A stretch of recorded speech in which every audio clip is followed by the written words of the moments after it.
welcome to a special episode of the Optimized podcast brought to you by VisibleThread. I'm your host, Jeff Shapiro, and today we've got something really exciting lined up. We're diving into the absolute highlights from our recent conversations.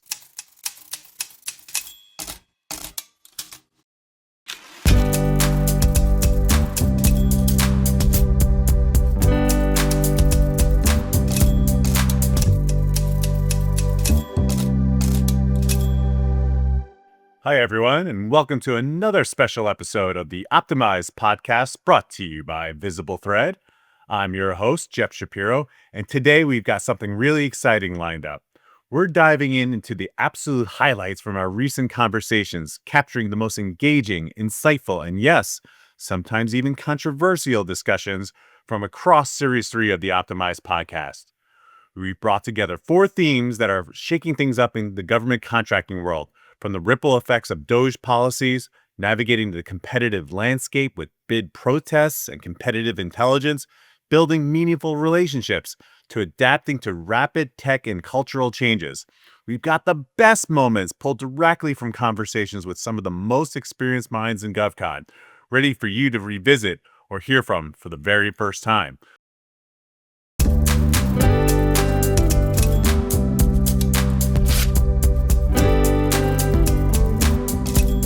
First up, let's talk DOGE, the Department of Government Efficiency. It's radically reshaping how government contractors operate.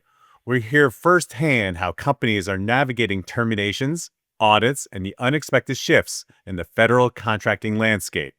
Blaine, what have you been seeing, and how have you been advising your clients on how to react to what you're seeing coming out of the DOGE? Well, In so many wow, different directions, I know. that is quite the question, and so let's see if we can maybe take this into some bite-sized chunks and Sure. start demystifying. Uh, I'm seeing quite the impact of DOGE uh, all over the place.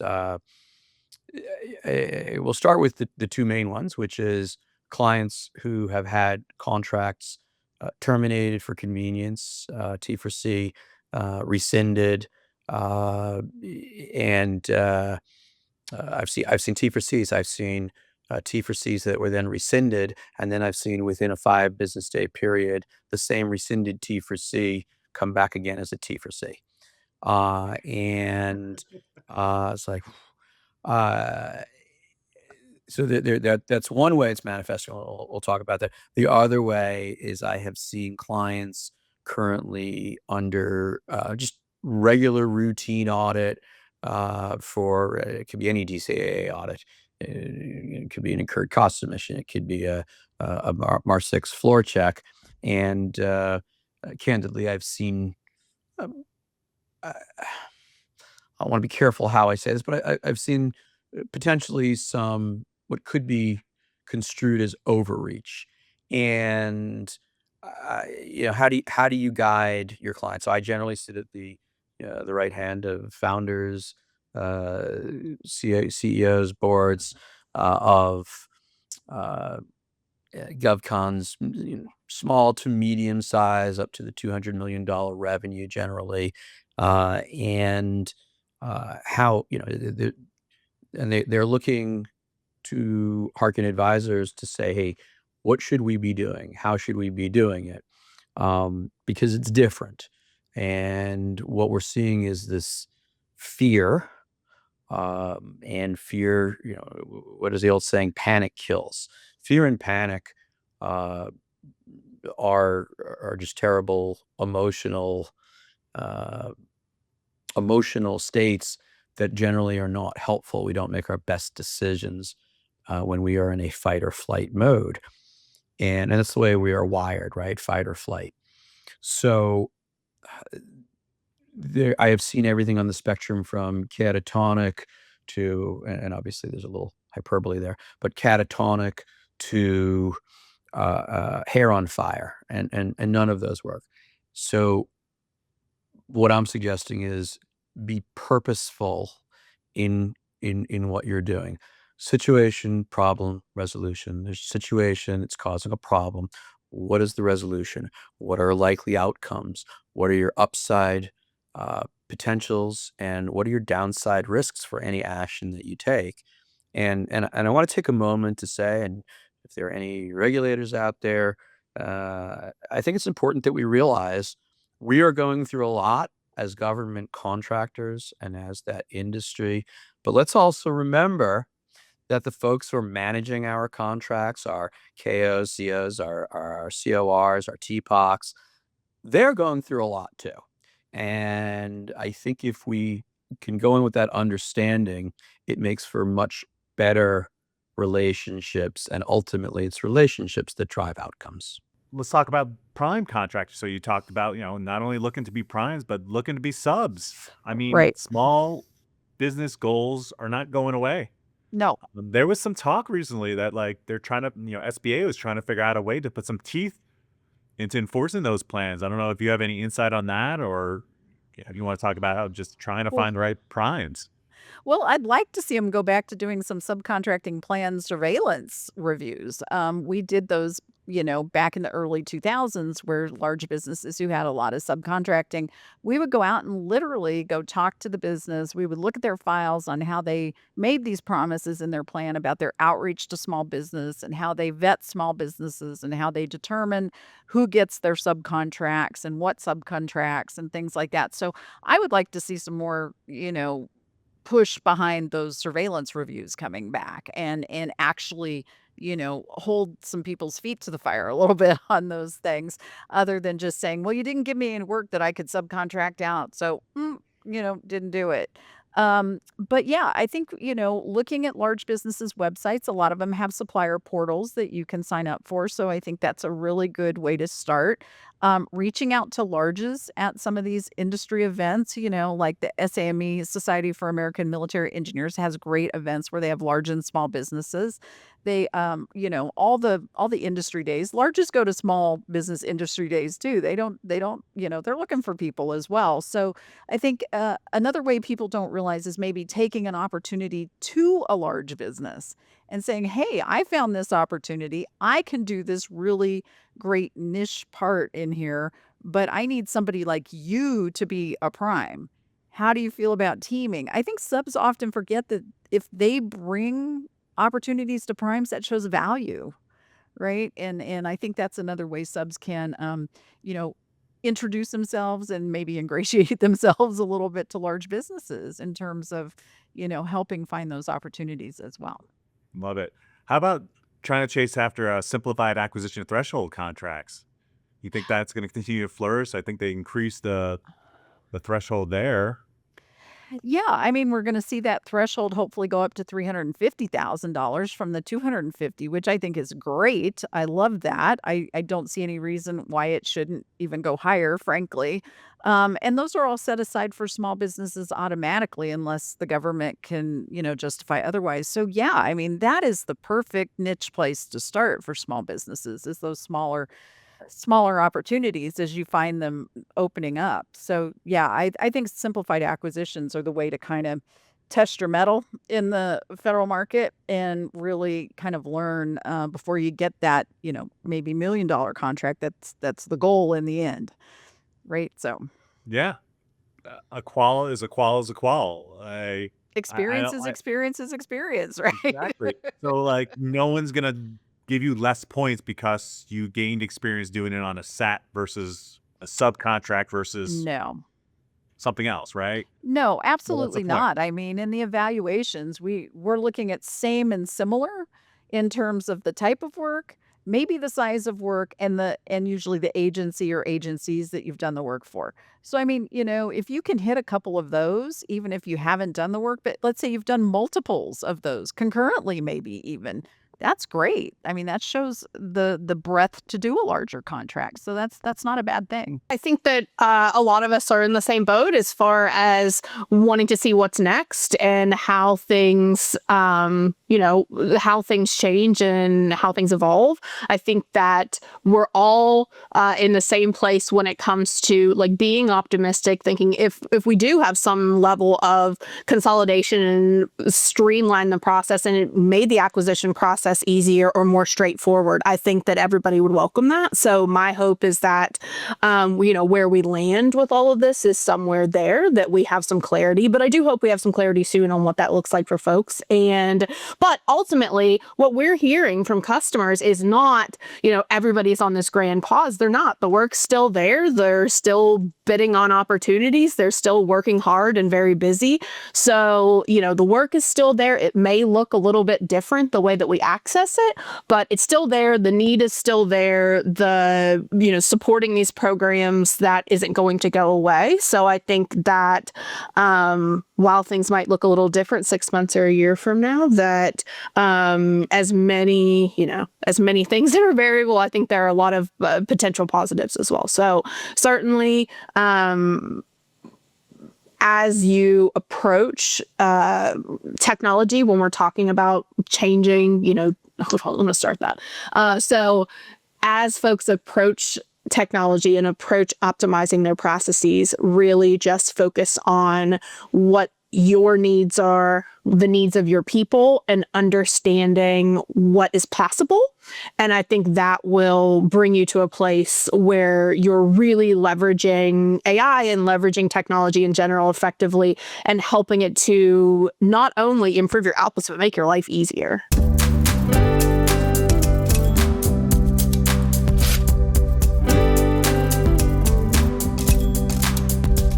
Next, we'll explore how contractors stay ahead in an increasingly competitive environment. From dissecting protests to leveraging competitive intelligence, these insights could be the key to your next big win. We all know that reason why the FAR is as thick as it is currently is because of lots of mistakes, missteps, inappropriate things that happens, whatever it may be. Now we're this crazy document that no one knows how to navigate. So how do we mix properly incentivizing contracting officers with how these new rules are going to be written? I think the number one thing that drives risk avoidance for a contracting officer is the likelihood of a protest, which then forces additional administrative documentation and a lack of transparency. If a CO says something, then that's used back. If you, for some reason, if you conduct discussions, and then you've got to raise everybody up, then, every protest is, you should have rated me higher, my price was lower, I should have won. And then the CEO says, well, no, my safest answer here is to not talk to anybody, which is the dumbest thing in the world. Like, if I'm going out and buying a car, I'm going to 4 dealerships, I'm talking to 4 people. I'm not telling them I went to the other one. So the change of procedural things for discussions is really important. And then corresponding cost for the protest, for the revenue protest. If the incumbent, so I watch football, big Eagles fan. The coaches have 2 challenges. And then if they win, they might get another one. Companies should have the same. You can file X number of protests. And if you lose them, you don't get another one. If you keep winning, then you're right. Then sure, you can keep going. Or there's a cost associated, like if you were gaining $100 million worth of revenue, and that, all of the profit associated with revenue now goes to American flags for babies in every hospital. Like something that no one can argue against, but it lessens the likelihood of, the K Street law firm just saying, hey, here you go. We're gonna stop this up for 120 days, because the threat of that makes the documentation on these awards 70 pages, and it should be 10. Yeah, no, that's all we talked about in our prep meetings, right before the proposals are coming in, and how are we going to document? What do we need to do to make sure we avoid the protest? It was like you would think you were calling for Voldemort, right? So yeah, been through that pain. I remember living through it, and it was big time in avoidance. And so what I'm hearing is, you might be in favor of the loser pays provision that's been floating out there for a number of years. I have been arguing for it forever. Yeah. I used to run an acquisition shop, and because it was fee for service, time is money. So if it takes 8 months versus 4 months, and then I could have done 2 jobs instead of 1. So I really cared about efficiency, and it kept making the time longer. So On major procurements, the revenue incentive exceeds the relationship value that they have with agencies. Yeah, I know. I tell a lot of people when I advise them, it's like, do you really want to protest this? Because remember, there are people behind these protests and not machines. Like, they'll remember you protested this one big award. So if there's something else you're chasing in that agency that's close to this, don't think they won't remember that.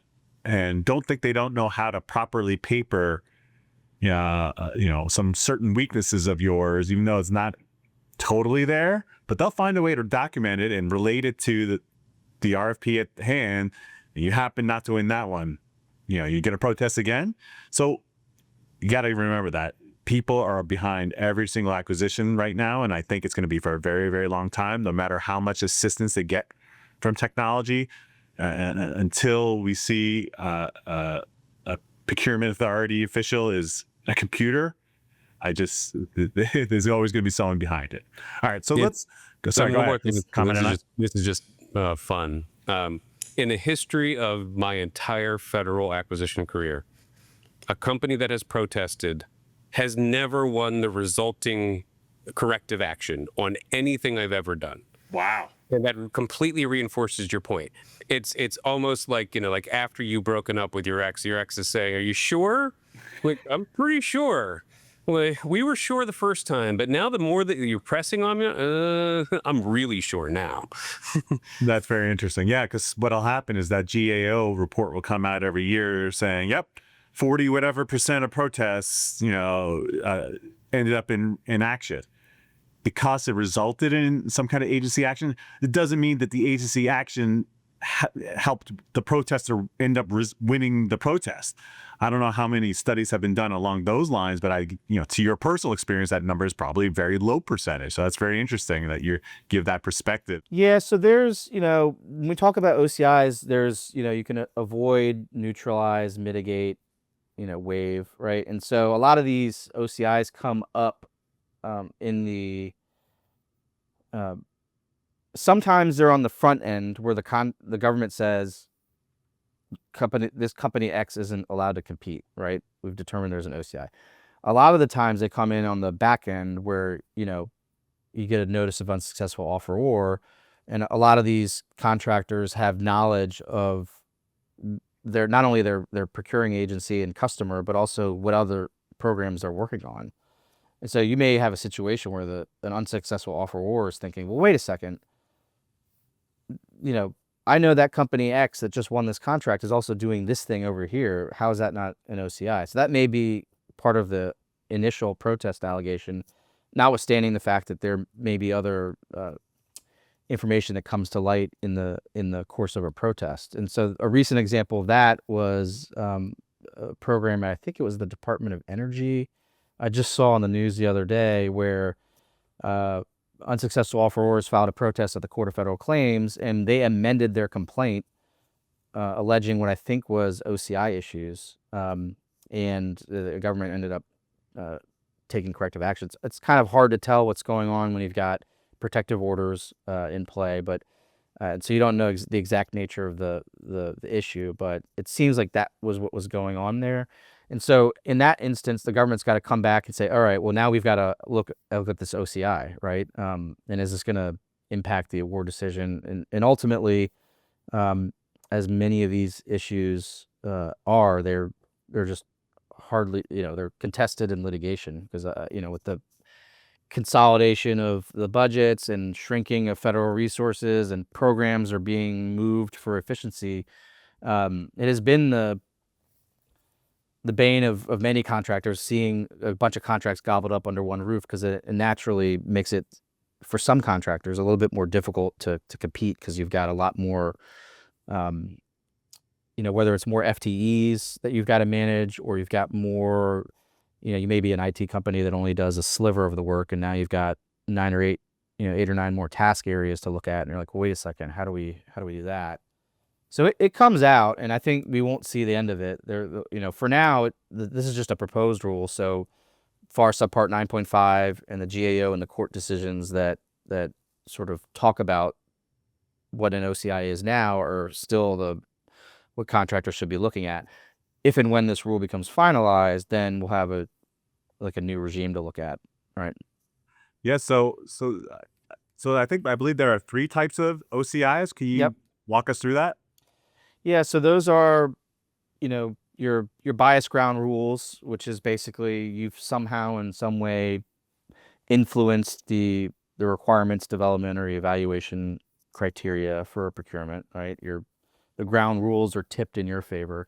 The unequal access to information, which also comes out a lot, which is a really fact specific OCI. That one is, it can be very interesting to read when you're reading the GAO decisions, because it really hinges on the facts, and that's just where an entity or an affiliate has an unfair competitive advantage because they have information that was given to them. Maybe you have, inadvertently given information from somebody else's proposal, or information that wasn't available to all offerors. And then the third one is the impaired objectivity, which was what I was just discussing, which is, you've got your interests aren't really aligned. The government's looking for an open relationship with a contractor, but in the background, the contractor is not worried about serving its client, the government here. It's also worried about its relationship with this other government client over here, and it may be in a situation where, because it's working on 2 programs and one may be reviewing or overseeing the other, whether or not the government's truly going to get, um, unimpaired advice, right? Because the contractor's looking out for itself in that situation, or at least that's what they. It's that last principle that I think what caused the schism years ago with SAIC, spinning out Leidos, having the system integrators in the same room as the CETA advisors. And so, there were several companies like that where there were lots of split offs like that. So, Yep. no one would ever come out and say the DOD made us do this or the government did us. That's essentially what happened. They found themselves having a lot of trouble proposing a number of different opportunities. So they're like, what are you talking about? Right down your hallway, there's people who built this thing, and you're the one who wants to advise whether or not that's safe or that complies with whatever regulation. So yeah, so that's very interesting. So Yep. you were just talking about, so reading. We're going to talk about protest issues a little bit later, but I just want to talk a little bit more about reading GAO decisions. It's not just for lawyers. It's not just for compliance nerds like me. Uh-huh. I mean, if you're a business developer, reading those decisions can give you really interesting insights about how certain companies are chasing opportunities in some of the process. And, obviously you're not going to have access to the proprietary information that what leads to the decision, but there are lots of interesting nuggets in there about how source selection evaluation boards rate proposals and comparing things to each other. So I don't know. I just want to throw that out there and get your thoughts on the importance of reading GAO decisions. I think you hit the nail on the head. I write often a lot about GAO and court decisions, and knowing what a decision says on the one hand is helpful, but I like to talk about and discuss these decisions through the lens of what happened before the GAO got to its decision, right? And are there any learning lessons that contractors can use down the road? So an example might be task orders, right? So for the last couple of years, GAO's task order jurisdiction was $25 million for DoD procurements, right? Which meant if the value of the order was below that, you can't protest it. In the latest NDAA, that shot up to $35 million, right? And so when I'm working with companies, I say, look, when you're bidding on an effort and it's a task order, and your pricing team comes back and says, hey, we're good to go at $36.5 million, a light bulb should go off, because it may indicate, not always, that the government is looking to award a task order to avoid a protest. And so if all things are being equal and they've got very good responses from company A at $36.5 million and company B at $34.8 million, if the government wants to avoid a task order, they're going to go over here, right? And so that's something to be, mindful of. And the other thing that folks need to be mindful of is some of the other stuff that comes out in fixed price contracting, for example. You ordinarily, there's always a focus on price. The next company coming in is underbidding, and can they really do the work? And so, really having an understanding of what the terms of the solicitations say and how they're going to evaluate price may give you an opportunity to push for questions or seek clarification into exactly how the government's going to evaluate price. Because if you're the incumbent, for example, you know what the price is, and if you're worried that someone's going to undercut you, you may want to try to push for that. Whether the government amends the solicitation is another story, right? But at least you're starting to play with the, because we've got a rule system for government contracting, and contractors need to understand how to use these rules to their advantage. If you get a termination, here's some things that you're going to need to do. Okay. First of all, you're going to want to look to make sure that you've got probably some FAR Part 49 in your contract, because FAR Part 49 is what's going to prevail here. The other thing that you're going to want to know is that the contracting officer has a role here. And then that role may get turned over to somebody else. Okay. If you end up with a termination decision, shall we put it that way, you will get a termination notice. Okay. And if you get a termination notice, just know that there'll be an appointment of a termination contracting officer if the CO determines or wishes to delegate it to somebody else. Okay. And that's not up to you. Okay. It's an administrative requirement to have something like that come about, Jeff. Okay. So keep in mind that if that happens, it may not be the same person that you know and love. Okay.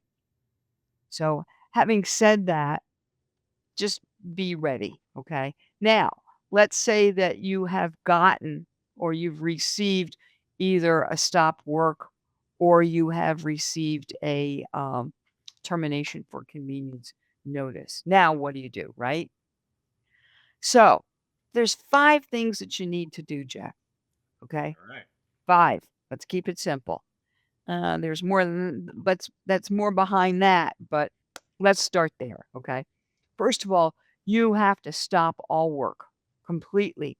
Or if it's a partial termination for convenience, you would terminate the partial work that they've said that they are terminating. They may continue some other work. They may continue stop the whole thing. We don't know. You need to stop work and terminate. Here's the most important part: any applicable subcontracts that you may have. Okay. So if you have no subcontracts, you're good to go, right? But if you do, you've got to give the same notice to your subcontractors that you received as well, quickly. like the day you get it. Okay. Yes, please. Yeah, that should be your next phone call. Your next phone call after your program manager, you probably want to start talking to your subs. Now, you do need to protect and preserve government property if you have any of that. So that's kind of right behind the subcontract piece of this, okay? You also need to settle any outstanding liabilities and terminations with your subcontractors.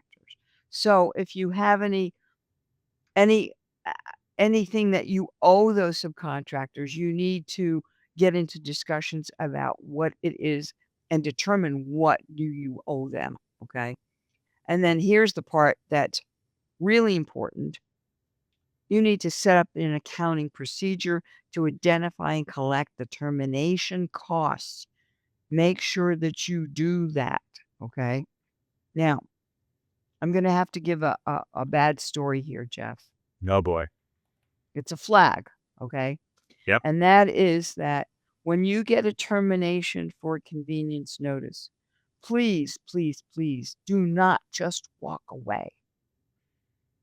Okay? It's not the time to just go crazy, get rid of people and throw your hands in the air and say, okay, that's it. We're shutting our doors kind of a thing. You can't do that because the government owes you. Let me Keep just going. say Yeah. that Yeah. again. Yeah. Let's hear that again. The government owes you. Okay. It's not so simple as we're turning off the faucet. Yes, you're turning off the faucet, government. I get that. But as a contractor, you have an obligation. I'm going to call it that. I know most people wouldn't use that word. I'm going to use the word obligation. Last I checked, that contracts are signed by both parties, right? Correct, Jeff. Keep going. So I'm going to use the word obligation. You have an obligation to fulfill your contract and finish out what needs to be done, even if it's terminated for convenience. Now, terminated for convenience means that you were not terminated for default. Okay. Let's keep that in mind. Okay. Perfect. This does not mean you did anything wrong. Okay. It means that the government is really doing this truly for convenience. Okay. So you're going to set up the accounting procedures and identify and collect your termination costs. We want you to do that. Why?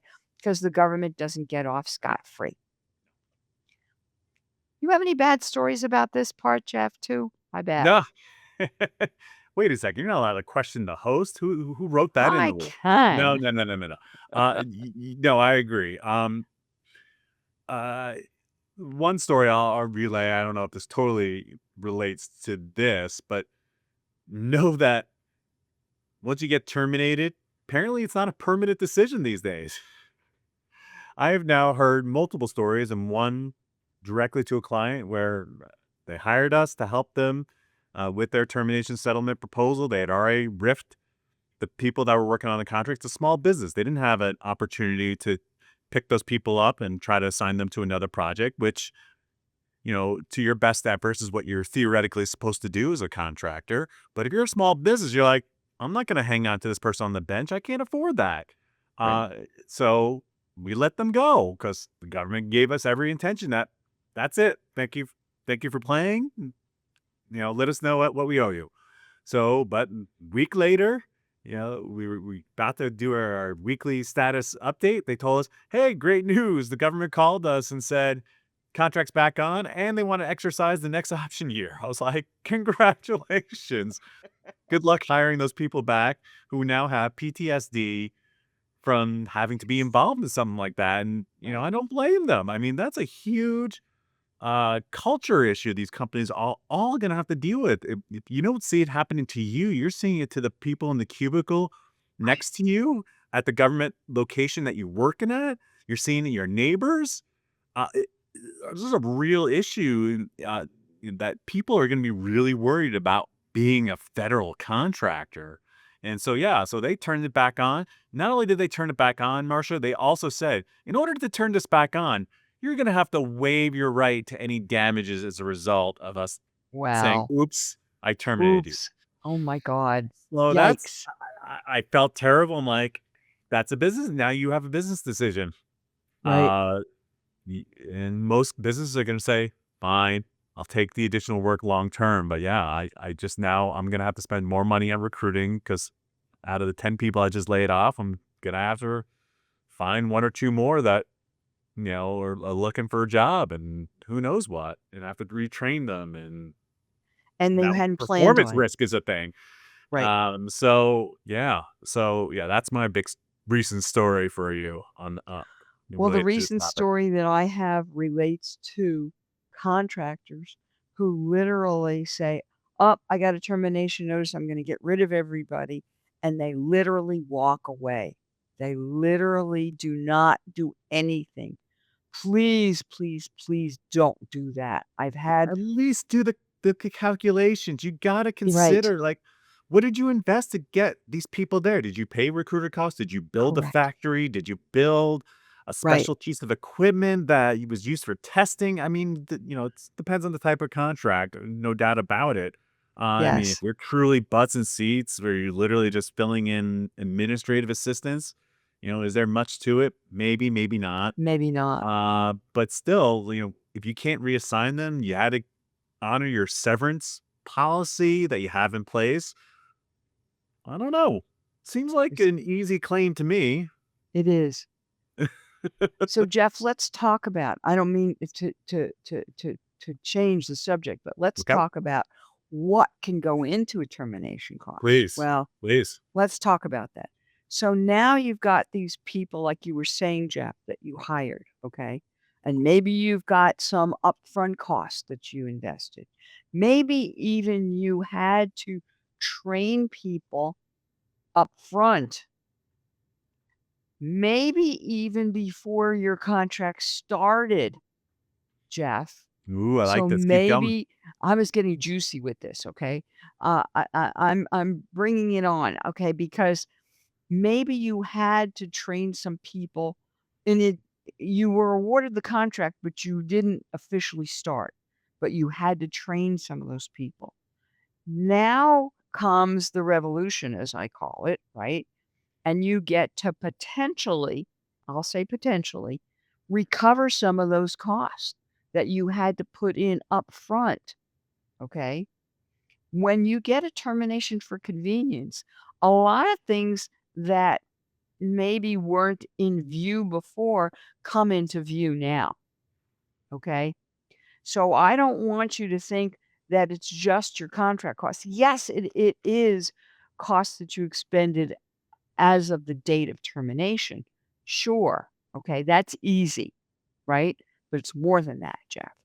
It's the accounting costs specifically related to your settlement proposal, the legal costs, the clerical costs, any other costs reasonably, I'm going to say, use these words, reasonably necessary for preparing the termination settlement proposal and the supporting data. Now, because you have to support the data, you can't just go, well, I think it's about this much or that much. It can't be a thumb in the air or a finger in the air, right? It has to be based on fact of real expenditures. Okay. Um, if you have to terminate and settle your subcontract, suppose you have some legal costs involved with settling up with your subcontractors, that's included in the cost of this termination settlement. Okay. If you've got uh, a storage, transportation, Jeff, right? Oh, yeah. Okay. That's a good one. Cost for that you've incurred for preserving or protecting security, storage, disposition of inventory, for example, right? All of those kinds of things are part and parcel of this termination claim.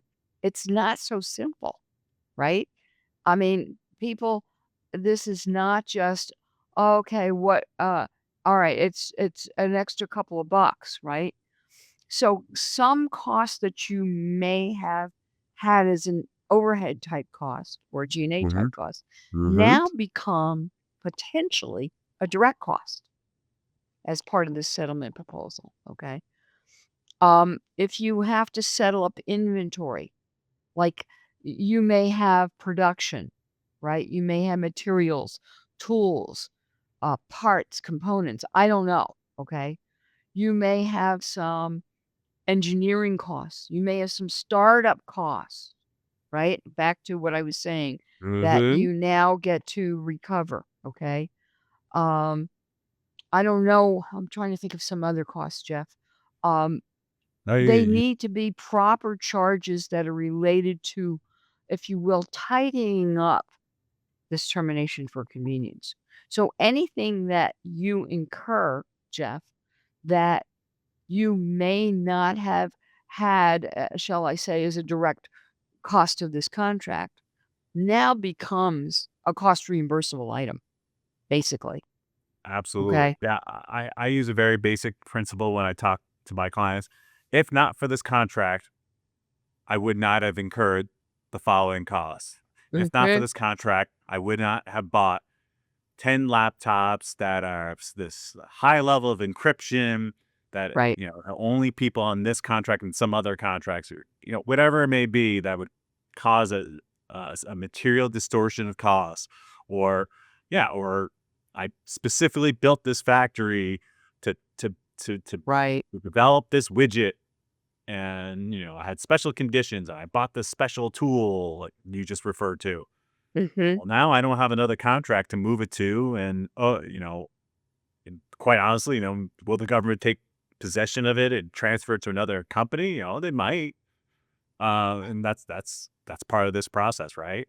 But Right. you didn't fully cost it during the period of performance during the entire of the contract. Yeah, you better go make sure you're not out of pocket for any of that, because if not for this contract, you wouldn't have built that equipment. You wouldn't have brought in that special tool, that testing equipment, whatever it may be.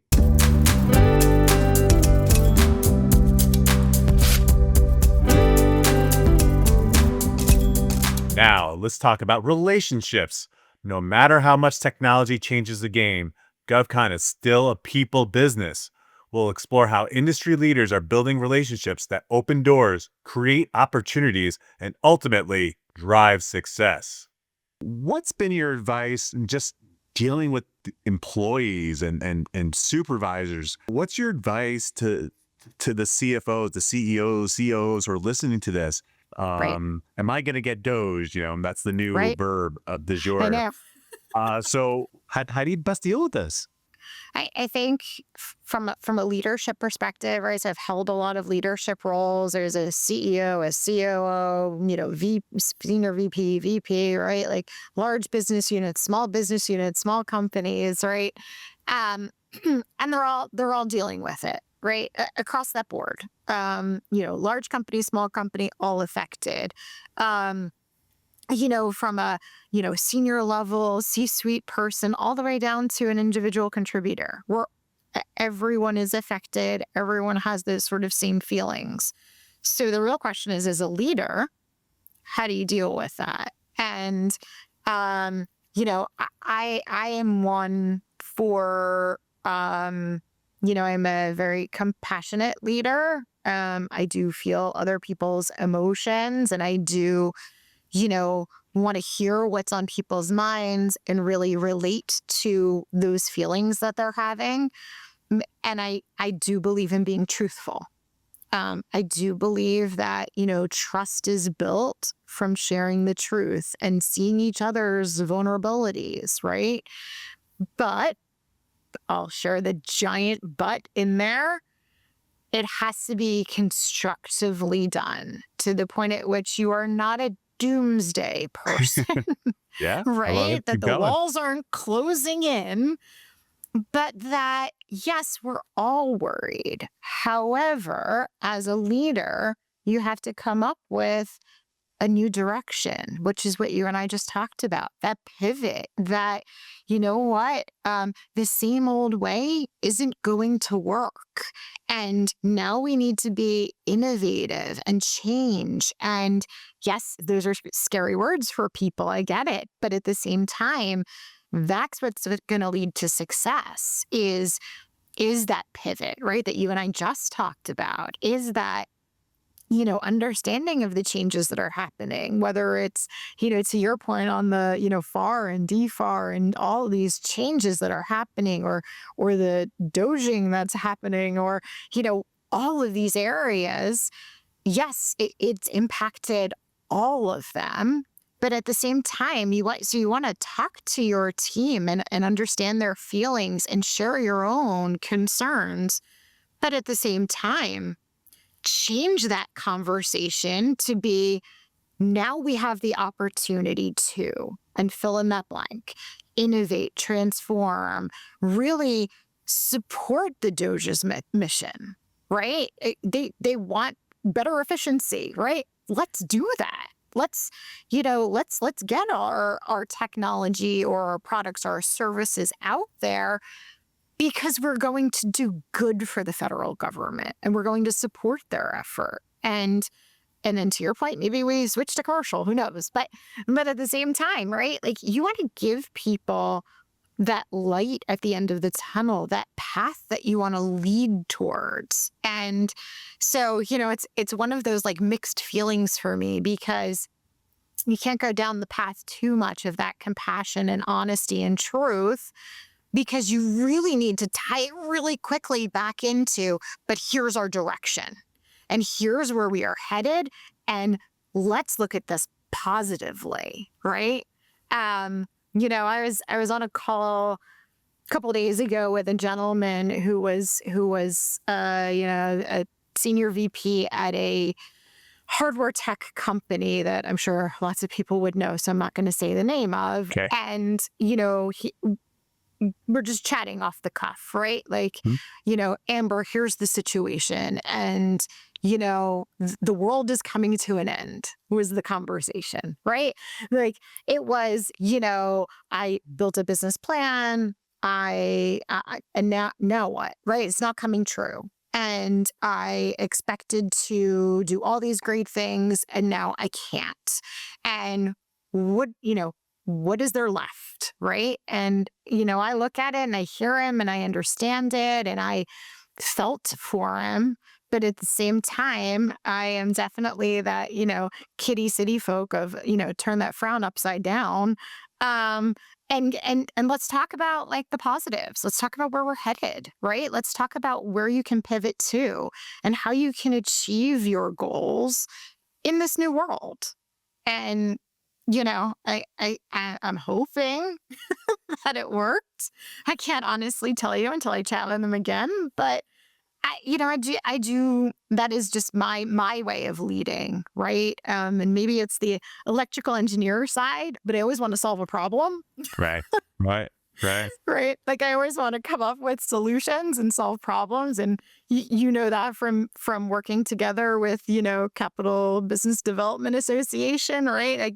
Yes, there's problems. I want to come in with ideas and problem solve. So, for me, that would be the advice that I would give to the C-suite. Yeah, leading with empathy. I love it. And just understanding that this isn't hard for us as the leaders of our organizations, but it's the people in the front lines who are doing the day-to-day job that are, they go into the office, they're seeing their federal employees get cut, and they're in tears, they're leaving their office. I mean, it's just different. It's unusual. And so recognizing that up front and then leading with a strategy, it's like, all right, we can be sad, we can be fearful, but we need to have a plan, because, what if this doesn't work out the way it does? But I just want to let you know, we're also thinking about these other 12 things as how we're going to follow up. I love it. So speaking, it's awesome. So let's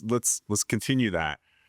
So we're leading the people. We need to figure out what that next thing is. We talked about finding, other agencies, federal, state, local.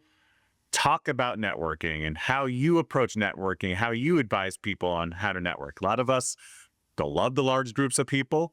Right. Some people had embraced the virtual networking thanks to COVID.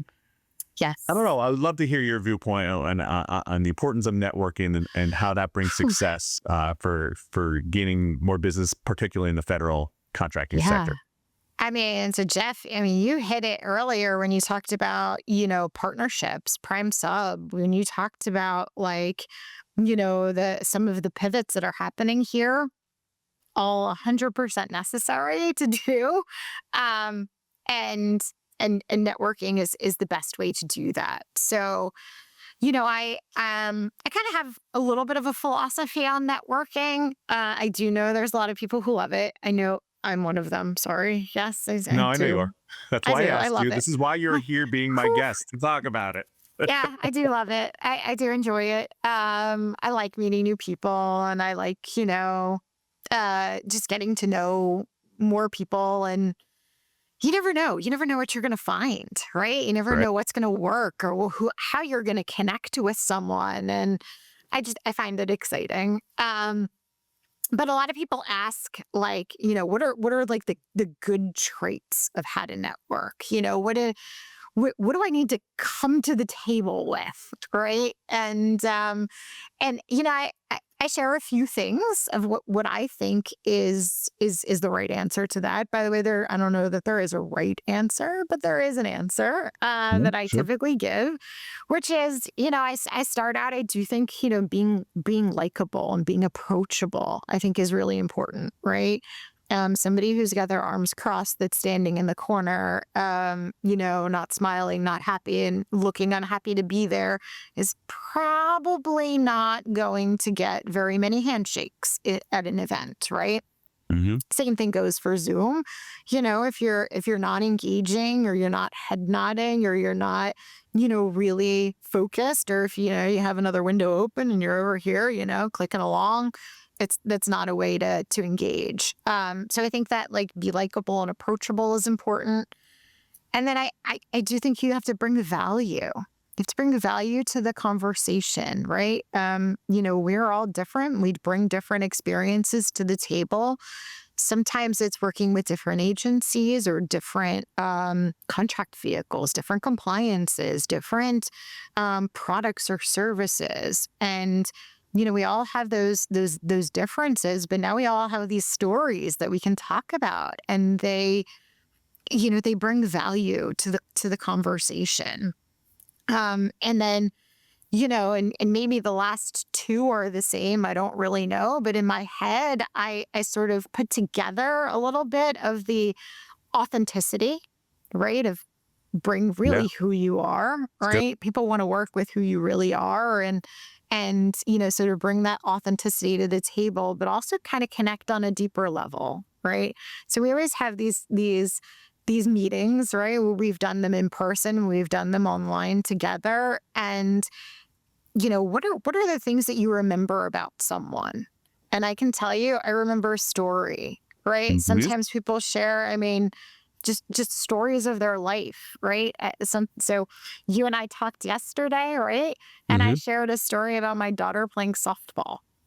But that is something that you bring to the table, and your son's playing baseball, right? And so these are things that we're connecting on a deeper level to, whether it's, the parents who are cheering in the background for their kids. Those are things that you now have in common and relate to. And there are things that will really form a really strong bond, right? It's not just about work. You're not just meeting people to sign a deal. You're meeting people to really form a relationship.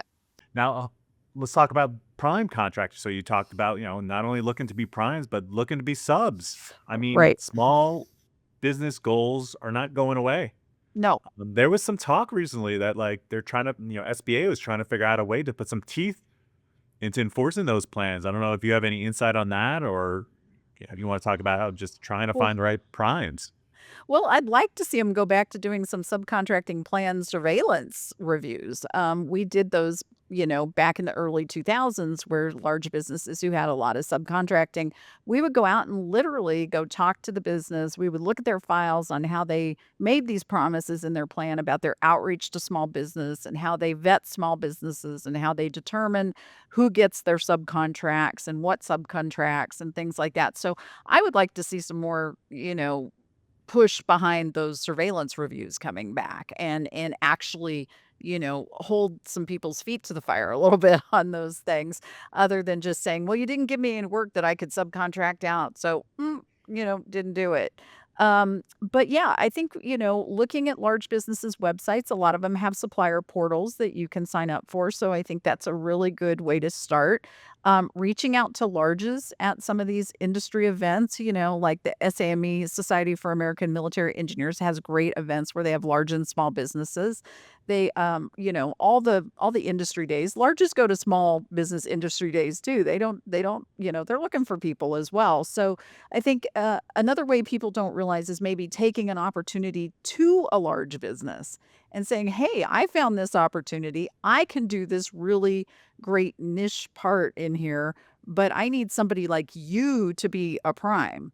How do you feel about teaming? I think subs often forget that if they bring opportunities to primes, that shows value, right? And I think that's another way subs can, you know, introduce themselves and maybe ingratiate themselves a little bit to large businesses in terms of, helping find those opportunities as well.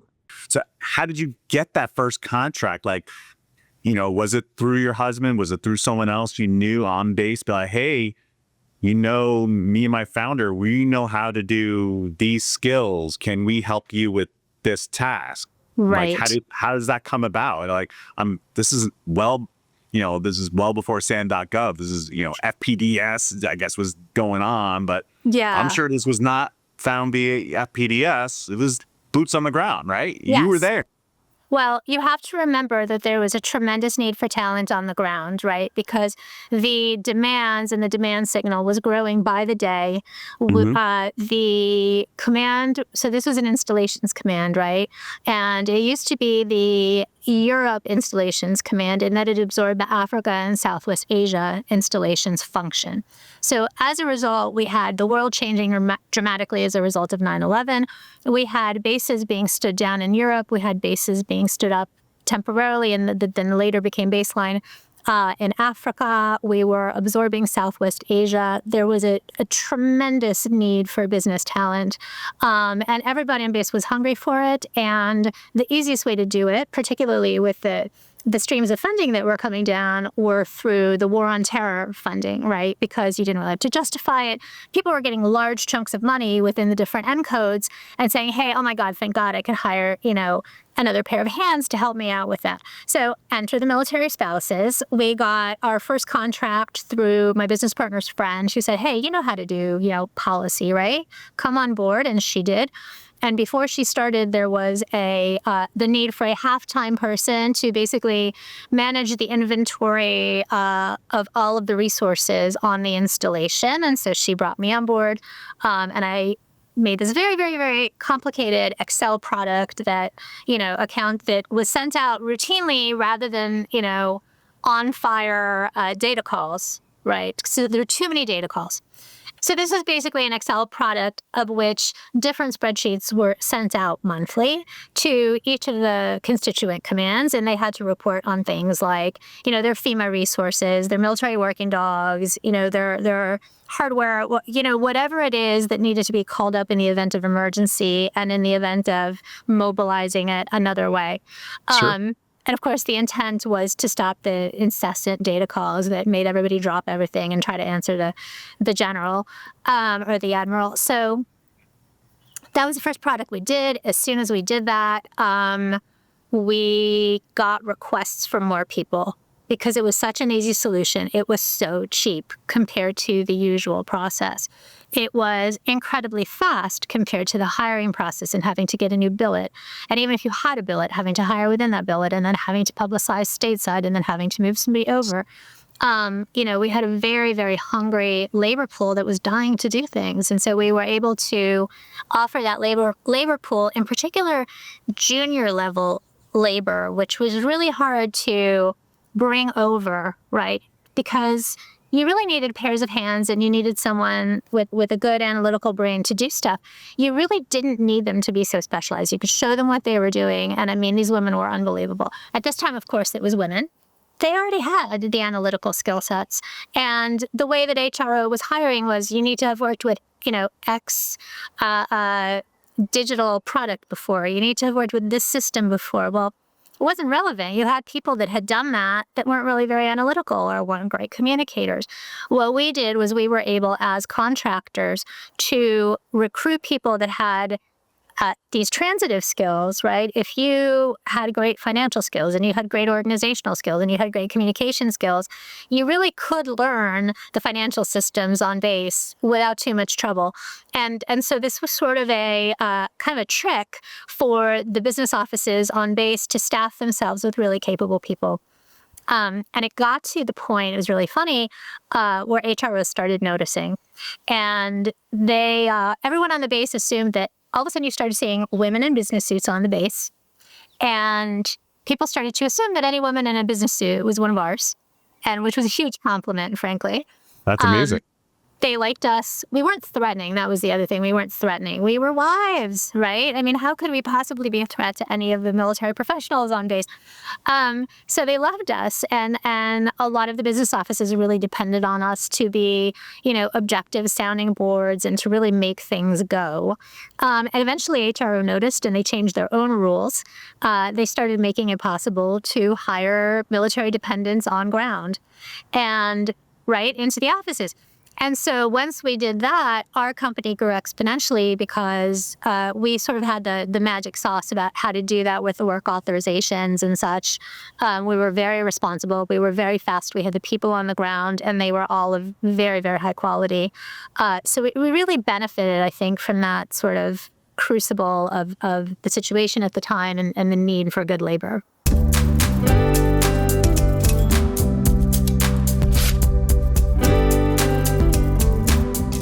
Finally, let's wrap up by diving into how leading contractors are adapting to rapid technological shifts and evolving cultural expectations.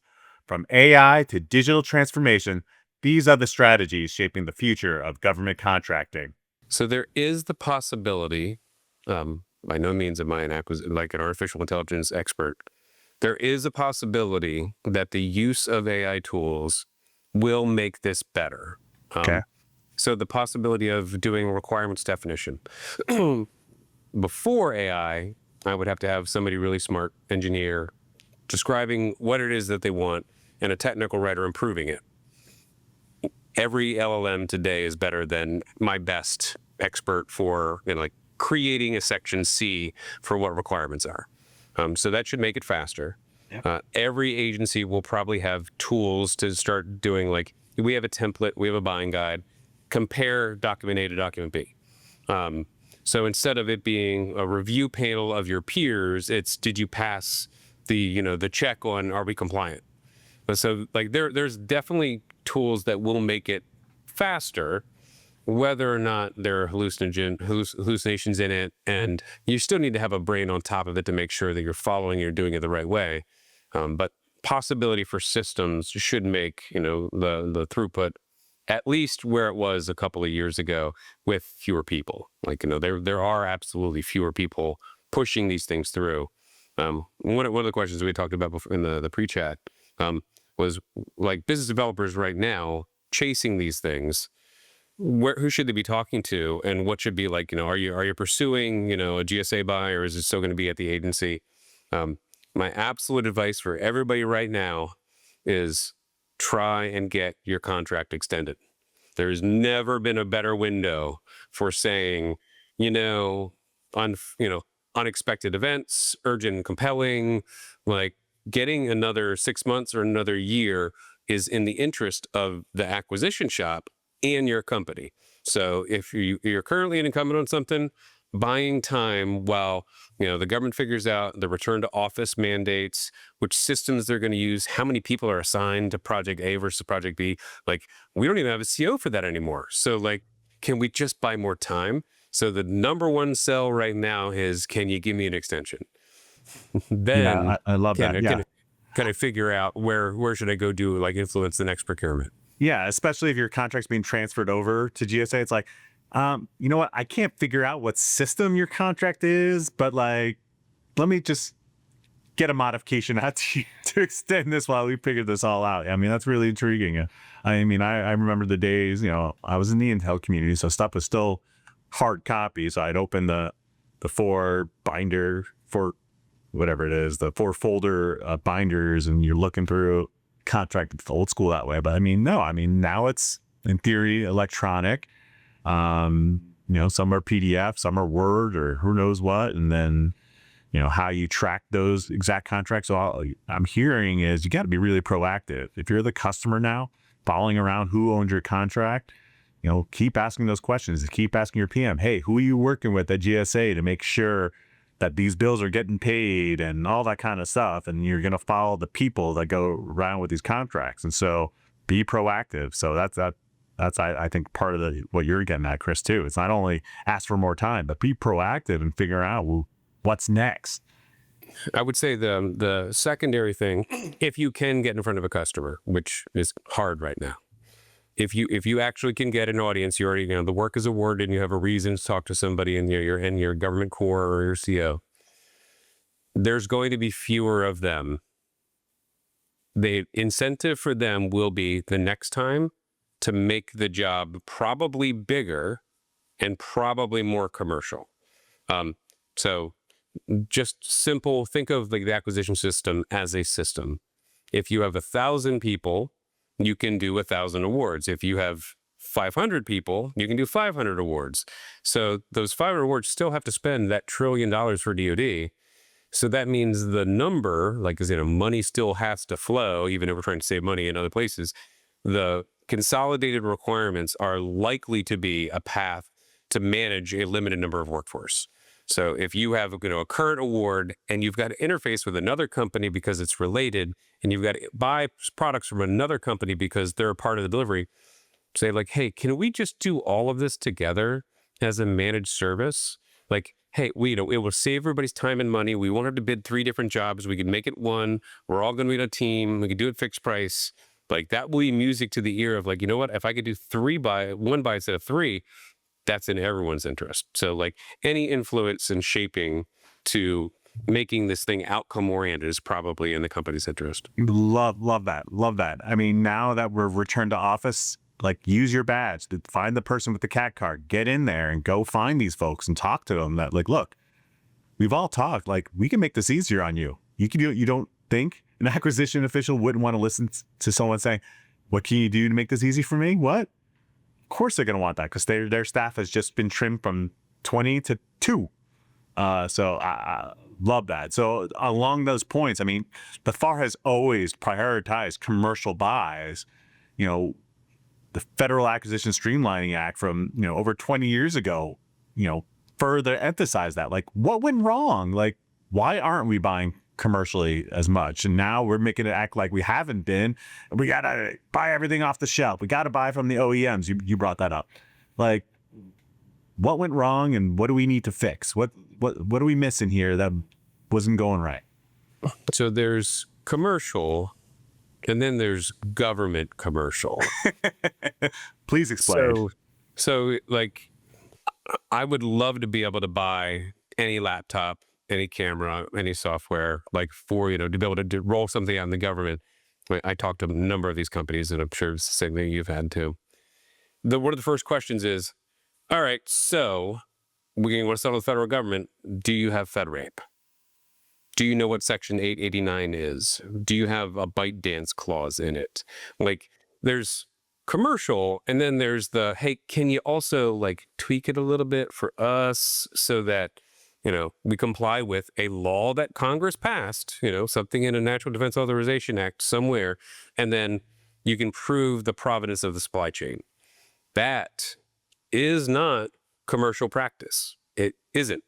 So we're forcing the commercial market to bend to government requirements, and then we're yelling at the acquisition workforce saying, why aren't you buying it commercially? I'm like, well, because the commercial companies don't want to sell it to us that way, so they got to use some sort of aggregator reseller kind of model so they can stay in compliance with us, and then we got to pay to make the changes so that it's commercial, but it's like working inside of like GSA or FDA or NASA or wherever else.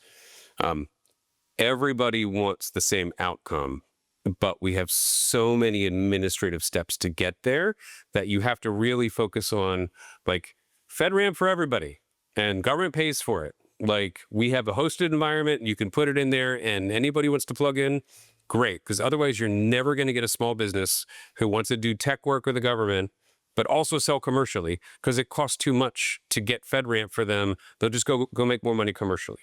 So it's just finding the way, which GSA did a lot of, to make FedRAMP an easy door to get through. Make SAM.gov's absolutely got to be easier than what it is right now. Like, there's got to be a way for you to like put all your information in one system and then connect it to the cloud, and then, all right, now you're in our network. Like that. Those are the things that would allow us to actually buy commercial. So let's. It's hard not to start with the RFO, the revolutionary FAR overhaul, or FAR 2.0, or whatever name you want to give it. But there's a lot of changes to the regulation, and doing it quicker than ever, with very little public input. how do you see that's going thus far? You like what you see? Yeah, I think so far so good. I think it's a sort of a maintenance of an aircraft is the way I think about it. You get your routine maintenance, fire updates, and this is a major service, major overhaul. You're taking the thing apart, putting it back together. The timing is probably pretty decent with the changes in technology. You know, some of the language is just a little bit outdated. And so I think going through, cleaning it up, taking out some of the items that may not be required by law, just reasonable choices in my mind. I think where it's going to get a little bit stickier is when you get down to the items that are required by law. You know, there's a lot of public policy built into it that are legislatively based. I don't think those change as easily as people think, but I still think it's a reasonable idea going forward. And so far, the changes seem pretty straightforward and relatively consistent with what exists today. I love it. So talk a little more about, you know, is this the best way to do this? I mean, they didn't have much of a choice. You know, the new administration really campaigned on a more efficient government. And so they're trying to deliver on that. You know, having seen a little bit of this on the inside, you know, how do you effectuate this kind of level of change and have it done right? I mean, this isn't the first time we've tried to tinker with federal procurement practices to make it more streamlined. Yeah, I think two pieces of advice I hope they're listening to is the workforce. The workforce needs to have some input on what makes their lives miserable. I hope it's not too policy driven because, you know, the policymakers and the people at the end of the line don't always see eye to eye. And as much as this is kind of a cool thing to do, sort of that big maintenance overhaul, I think there's some other things they could be doing as well. There's a large number of internal policy guidance out there that stem from IG audits, corrective action plans, things of that nature. And those sort of get layered and layered and layered over the years. And the templates, although they seem good, suddenly you have 10 templates and they're 29 pages, and it's just a lot to get through. So for me, as much as the FAR overhaul is exciting to a certain extent, I think from a workforce perspective, looking at those internal documents, those internal policies would be a faster and better way to go in the short term. And that's really something I hope people are thinking about, because the workforce right now, hey, at GSA, they're being asked to do twice as much with half as many people. That's a tall order, you know, under any circumstance. And so for that to be accomplished in a reasoned way, I think getting rid of some of those internal policies that are maybe a little more burdensome and offering a little bit more flexibility to that workforce would go a long way towards balancing the increased work, the lower workforce. Plus, you've got new things coming out every day. There's just a lot going on there for the workforce to deal with. And I think my joke on the FAR was, they said, oh, it's going to be so X pages less. I said, well, Jeff, I'll bet you $100 right now that the new FAR plus the agency guidance that goes with it will probably exceed the number of pages in the FAR today. And so I hope there's really that right balance between what the workforce needs and how we can really do as much as we can to streamline for them. Yeah, I totally understand and agree. There's a lot of talk about risk tolerance, right? I mean, a lot of what has become, how acquisition has been shaped has been as a result of mistakes made, you know, whether it's, you know, the so many competitive acquisitions being protested over the years, the improper practices by contracting officers. It's just all these layers of protections end up being put into place to avoid the favoritism, the conflicts of interest, foreign-owned controlled interest issues. I mean, you name it.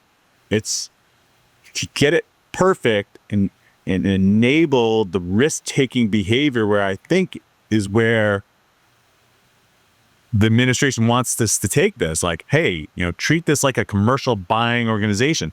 Problem is, there's no commercial buying organization that uses taxpayer dollars to fund its activities. So there's a big difference. So I don't know, any of your perspective on all that?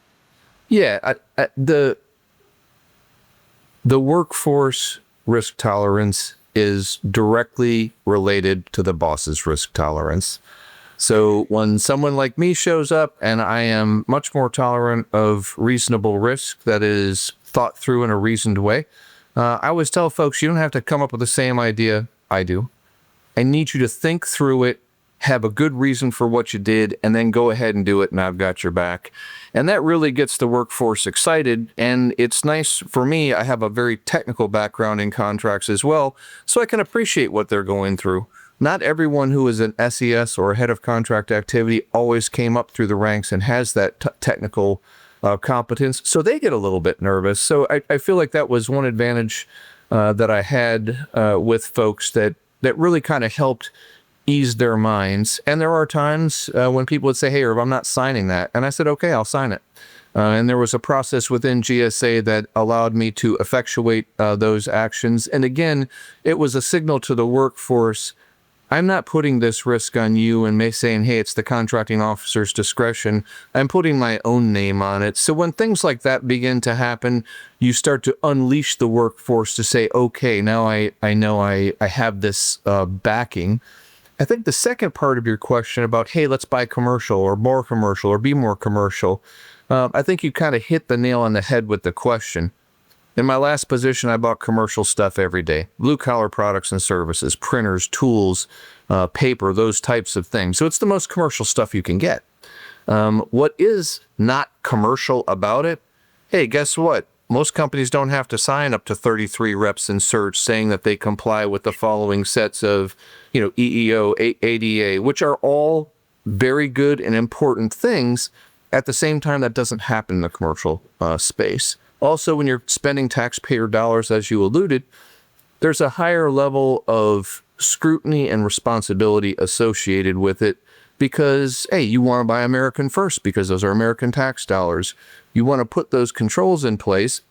You want to make sure there's competition, that there's no conflicts of interest. And those are things that are absolutely important in the federal space, but they're also get in the way of, hey, why can't we just do it commercially?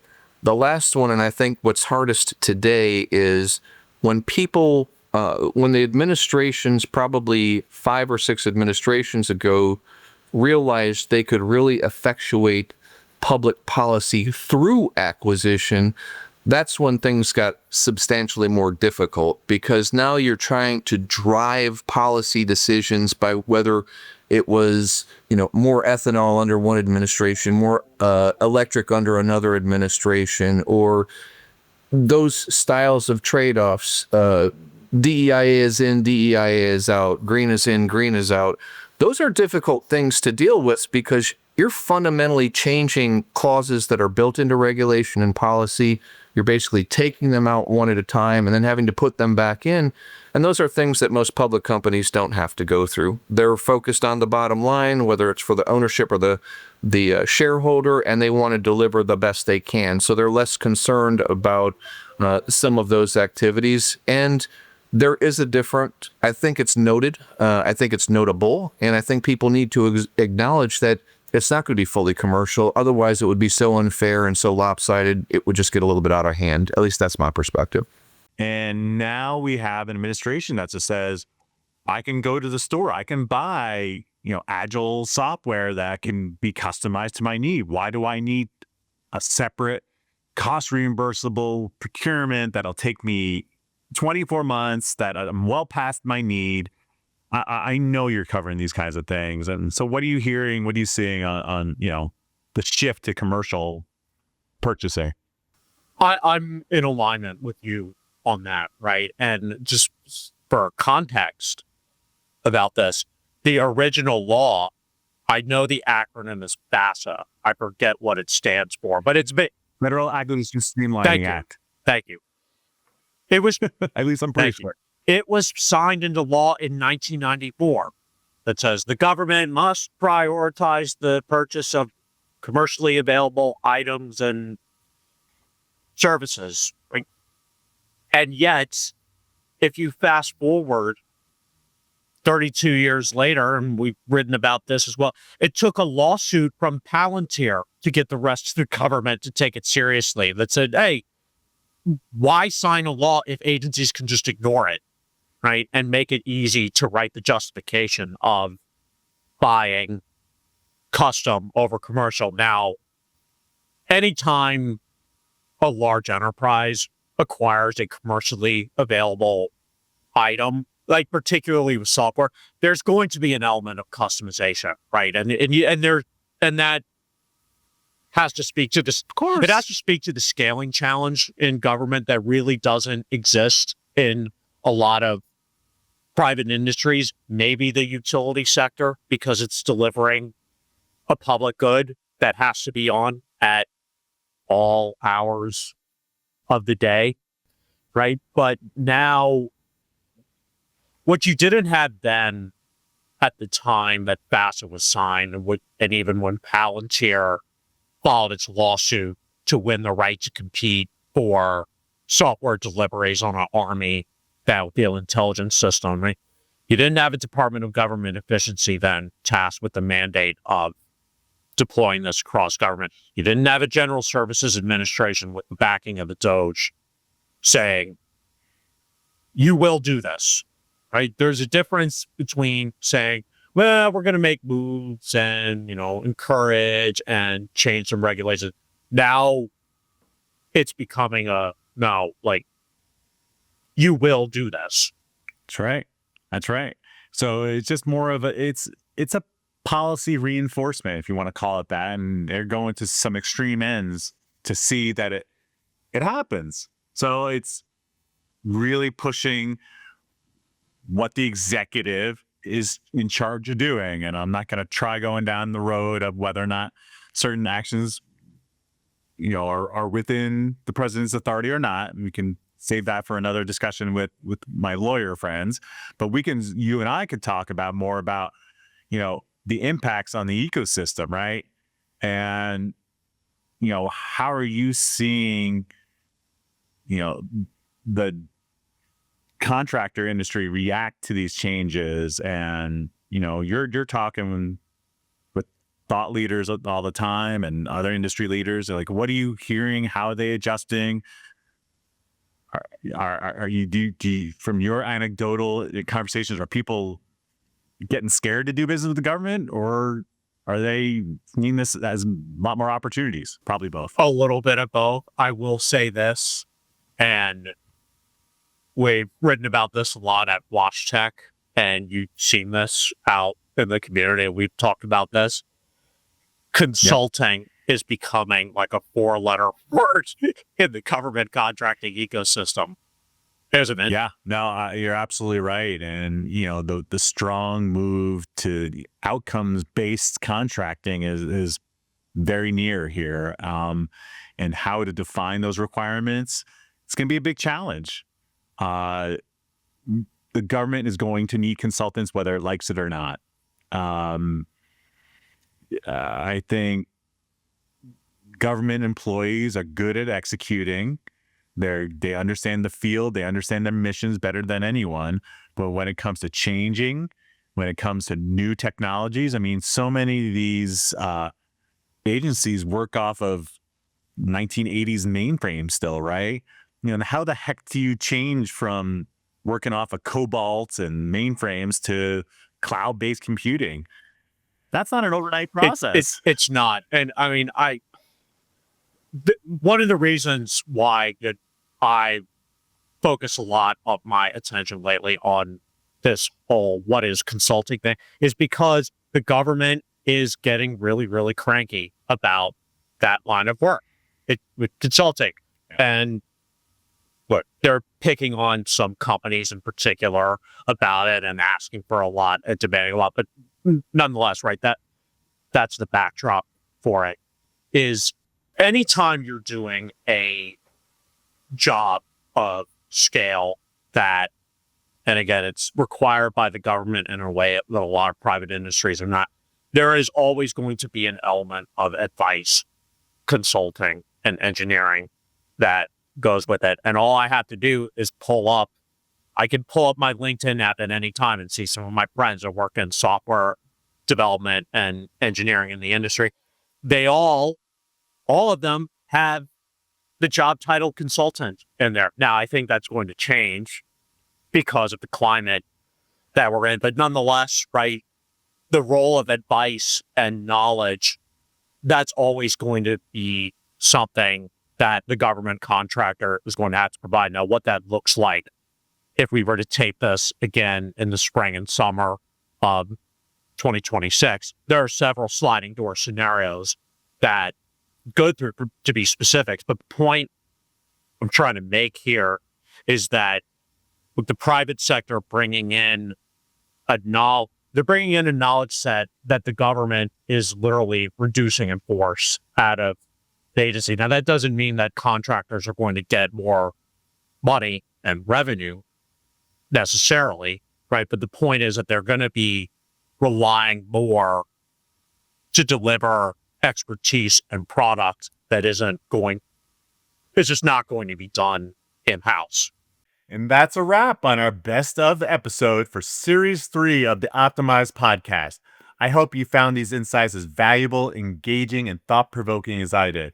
A huge thanks for all our fantastic guests who've joined us and shared their expertise, experiences, and yes, even a few controversial opinions along the way.